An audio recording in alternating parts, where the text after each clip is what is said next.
Hello guys, good evening. কেমন আছো তোমরা সবাই? আশা করি অনেক ভালো আছো। আমিও মোটামুটি ভালো আছি। আর আমার ব্লগে তোমাদের অনেক অনেক স্বাগত, অনেক অনেক ভালোবাসা। তো আজকে দিনের বেলাতে আসতেই পারিনি, সকাল থেকেও আসতে পারিনি।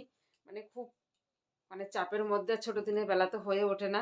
তো সকালবেলা উঠে নিয়ে সমস্ত, আজকে বৃহস্পতিবার, সমস্ত কাজ থাকে করে টোরে নিয়ে আবার রান্না করলাম। শাশুড়ি বাড়ি নেই, রান্না করলাম। দেখো রান্নার স্যাম্পল আমার এখনো রয়েছে হাতে। কাঠে রান্না করেছি, তো কালিটা এখন আরো কালো ছিল। তো ওই ডোলে ডোলে কাপড় দিয়ে মুছেছি, আর এই হালকাটুকু রয়েছে। যেহেতু শীতকাল, তেল মাখা হয়, তেলের জন্য গা থেকে উঠছে না যতক্ষণ সাবান দিয়ে না ডলবো।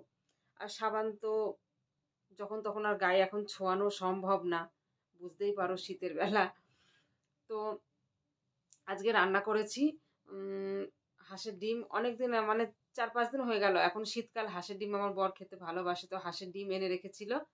9টা মতো ডিম এনেছিল। তার মধ্যে আবার আমার ছেলে হাঁসের ডিম খেলে চুলকানি হয়, ওর জন্য আবার পোলট্রির ডিম আনা হয়েছিল। দিয়ে একসঙ্গে হাঁসের ডিমের ঝাল হয়েছে, আর হচ্ছে আলু দিয়ে পেঁয়াজ কলি দিয়ে ভাজা হয়েছে, আর বেগুন ভাজা, আর মুগের ডাল লাউ দিয়ে এই করেছি। করে নিয়ে তো খাওয়া দাওয়া করলাম। খাওয়া দাওয়া করে তাড়াতাড়ি করে 3টের মধ্যে খাওয়া দাওয়া সেরে নিয়ে তারপর আবার তাড়াতাড়ি করে সমস্ত কাজ গুছিয়ে গাছি নিয়ে তো 3:30-র মধ্যে আমি ছাদে গেলাম। ছাদে গিয়ে তো, আর আজকে হয়েছে কি দেখো, তোমাদেরকে বলি আগে।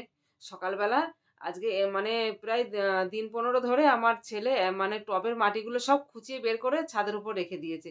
এবার যদি বৃষ্টি হয়, বুঝতে পারছো, নালি দিয়ে সব মাটি বেরিয়ে যাবে। তো আমি করলাম কি, সকালবেলা উঠে চাটা খাওয়ার পর, এই মেয়ে নেই বলে কদিন ধরে সকালবেলা ভাত করছি না, কারণ ওর জন্য আমাকে ভাত করতে হয়। তো বাসি মাসে যা থাকে তাই খাচ্ছি। তো সকালবেলা ছাদের ওপর গেছি, দিয়ে এবার মাটি আমি 4টে টব মাটি ভরেছি, আর আর 2টো কি 3টে টব মাটি ভরা হবে। আর হনুমান, সেই হনুমান আমাকে এরকম খ্যাক করে ধরতে এসছে। ফোনটা আমি নিয়ে গেছি, আমি মনে মনে ইনতাম ইনতাম করছি, ও তো খ্যাক খ্যাক করছে, আমার কাছে ছুটে না আসে। যেই দেখলাম আমাকে দেখে এরকম খ্যাক খ্যাক করছে, আমি টুয়াই টুয়াই এসে ফোনটা নিয়ে খেচ্ছে, বাইরে বেরিয়েই আমি সঙ্গে সঙ্গে দরজাটা দিয়ে দিয়েছি। দিয়ে আমার জীবনটা ধরে আসলো, যদি ছাদ থেকে আমায় ফেলে দিত কি হতো। তার মধ্যে এখনই আবার আমার আর এক সর্বনাশ হয়ে যাচ্ছিল। আমার ফোনটা, আমার সেলফি স্টিকটা ভেঙে গেছে, আর যেটুকু ভাঙাটুকু রয়েছে সেটুকুনি কাজ জ্বালাচ্ছি, সেটুকু আবার সে নড়বড়ে হয়ে গিয়েছে, পু পা করে ঘুরছে। আর ঘুরে পু করে, যেই ফোনটা আমি লাগিয়ে এরকম একটু ধরেছি, আর পু করে ঘুরে এখনই নিচে পড়ছিল। আমি হাত দিয়ে ক্যাচ ধরে নিলাম, তাই কাছে ছিল তাই। তো এই তো গেল। তো এবার রান্না বান্না করে খেয়ে দিয়ে 3:30-র সময় উঠেছি। উঠে নিয়ে তারপরে এই শর্ট ভিডিও মিডিও করলাম, করে টোরে নিয়ে এই নিচে এসে, আজকে ছাগলটা কালকে থেকে কি হয়েছে জানি না, কালকে থেকে সেই আজকে তো সারাদিন বেরোইনি। ঘর টর মুছলাম, ধোয়া মোছা করলাম, সেই ঘরের মধ্যে শুধু বাইরে বেরোচ্ছে ছুটে পালাচ্ছে, বাইরে বেরোচ্ছে ছুটে পালাচ্ছে, জানি না কি হয়েছে। তো তার মধ্যে আবার আমার ছেলে আবার বেদানা খাবো বেদানা খাবো, তাই দেখো আমার কতগুলো বেদানা এনেছে। ডালিম ডালিম বেদানা, ডালিম ডালিম। তো এরকম ডালিম আগে আমাদের গাছে হতো।